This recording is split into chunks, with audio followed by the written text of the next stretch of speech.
In Abuja, the lines of cars waiting for gas are growing longer. Acute fuel shortages are gripping towns and cities across the country. Workers reliant on their cars are losing money fast. I work at the airport as a car hire. Now I'm supposed to be at the airport now, but there's no way for me, no fuel for me to go and look for something to do. Nigeria is one of the world's top crude oil exporters, shipping around 2 million barrels per day. But it does not have the refinery capacity to meet fuel demand, so it relies on imports. That makes it vulnerable to a turbulent market, says Virginia Kamoli of the International Institute for Strategic Studies. Although Nigeria has tried over the past few years to diversify its economy, 80% of government revenues are still dependent on the oil industry. The falling oil price has hit the naira currency, and traders say government fuel subsidies are not being paid.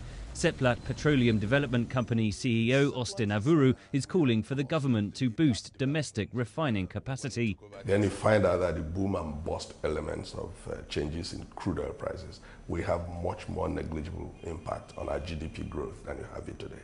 And I think that's how countries should be moving in terms of how they manage their natural resources. Nigerian Aviation Minister Osita Benjamin Chidoka told VOA the low oil price is having a big impact on the economy. One of our major foreign currency earners is oil, but it's also an opportunity for Nigeria. It creates an opportunity that, luckily for us, our president has committed to improving agriculture over the past few years. Diversifying the economy, removing the subsidies that are kind of fueling a dependency culture.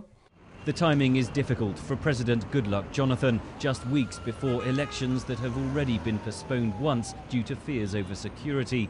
But it is not only Nigeria that is suffering, says Virginia Kamoli. Other regional countries that export their goods into Nigeria will suffer from a reduction in demand from the Nigerian market.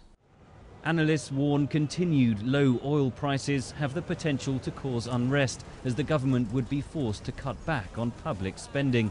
Henry Ridgwell for VOA News, London.